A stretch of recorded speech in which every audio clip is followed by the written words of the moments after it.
Hello everyone. এই ভিডিওটোত সকলোকে স্বাগতম জনাইছো। এই ভিডিওটোৰ মেইন পাৰপাস হল এটা কনফিউজন দূৰ কৰা।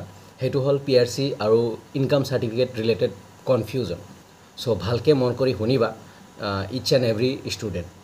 পিআৰসি টু ইশানুদৰ কাৰণে পিআৰসি লাগে বা তুমি ডমিসাইল দিব পাৰা, ডমিসাইল পিআৰসি দিব পাৰা। বাট ডমিসাইল পিআৰসি কি হয় যে কেতিয়াবা ৰিজেক্ট হৈ যায়।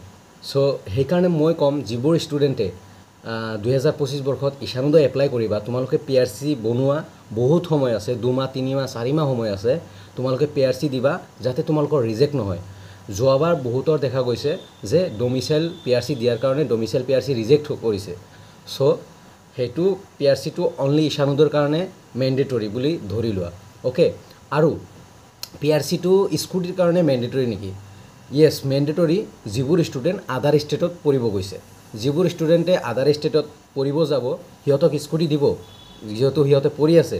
বাট সিহঁতে পিআরসি দেখাব লাগিব যে অসমৰ বুলি পাৰ্মানেণ্ট ৰেচিডেণ্ট চাৰ্টিফিকেট দেখাব লাগিব। ওকে, আৰু যিবোৰ ষ্টুডেণ্ট অসমতে পঢ়ি আছা তোমালোকে গাঁওবুঢ়াৰ চাৰ্টিফিকেট নাইবা আধাৰ কাৰ্ড, তাৰপিছত বেলেগ ডকুমেণ্টছ যদি আছে, ৱাৰ্ড কমিশ্যনৰ চাৰ্টিফিকেট, সেইবোৰ দিব পাৰা, কোনো প্ৰব্লেম নহ'ব। ওকে, আৰু ইনকাম চাৰ্টিফিকেট, ইশানুদয়ত ইনকাম চাৰ্টিফিকেটটো মেণ্ডেটৰী বস্তু। অনলাইনৰ ইনকাম চাৰ্টিফিকেট লাগিব। ইনকাম চাৰ্টিফিকেট ইশানুদয়ত লাগিব। ইয়াতে ৰেচন কাৰ্ডৰ কোনো কাম নাই। ৰেচন কাৰ্ড অনলি কলেজ এডমিশ্যনত অসম গভৰ্ণমেণ্টৰ যিবোৰ কলেজ আছে, অসম গভৰ্ণমেণ্টৰ আণ্ডাৰত বা অসমত যিবোৰ কলেজ আছে গভৰ্ণমেণ্ট কলেজ, সেইবোৰ কলেজতহে ৰেচন কাৰ্ড ইমপ্লিমেণ্ট হয়। মানে ডক্টৰ হিমন্ত বিশ্ব শৰ্মা ছাৰে জনাইছে যে ৰেচন কাৰ্ডত ৱেইভাৰ মানে ফ্ৰী এডমিশ্যন। বাট ইনকাম চাৰ্টিফিকেট লাগিব ইশানুদয়ত। তুমি তাতে ৰেচন কাৰ্ড দিব নোৱাৰা ইনকামৰ সলনি।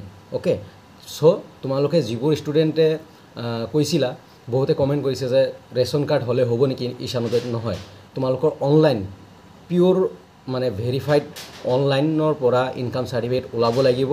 ভিডিঅ' চাৰ্কল অফিচৰ পৰা দিয়ে, ভিডিঅ' দিয়ে। তো সেই অনলাইন চাৰ্টিফিকেট তোমালোকে ইশানুদয়ত আপলোড কৰিলেহে মানে কাৰেক্ট হ'ব। কাৰেক্ট বস্তু ইশানুদয়ৰ কাৰণে ইনকাম চাৰ্টিফিকেট অনলাইন।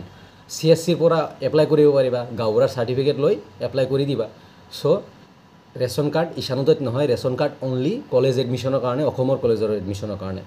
বাকী বেলেগ কলেজত এডমিশ্যন ল'ব লাগে, দেন ইনকাম চাৰ্টিফিকেট দিব লাগিব, আৰু ইশানুদয়তো ইনকাম চাৰ্টিফিকেট দিব লাগিব। তো দুটা বস্তুলৈ কনফিউজন আছিল। পিআৰচি ইশানুদয়ৰ কাৰণে মেণ্ডেটৰী ধৰি লোৱা, কাৰণ বহুতৰ ৰিজেক্ট হৈছে। আৰু যিবোৰ ষ্টুডেণ্ট ইশানুদয়ৰ কাৰণে মেণ্ডেটৰী, আৰু স্কুটিৰ কাৰণে আদাৰ ষ্টেটত পঢ়িব যোৱা ষ্টুডেণ্টৰ কাৰণে পিআৰচি মেণ্ডেটৰী।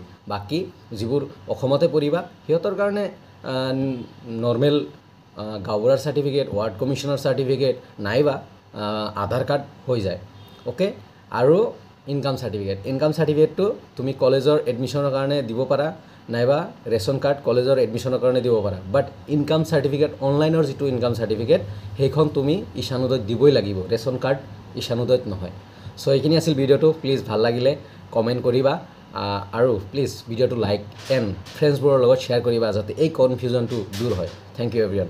আৰু নতুনকৈ আহিছা যদি প্লিজ ছাবস্ক্ৰাইব কৰি ৰাখিবা ফিউচাৰৰ আপডেটসমূহৰ কাৰণে। Thank you everyone.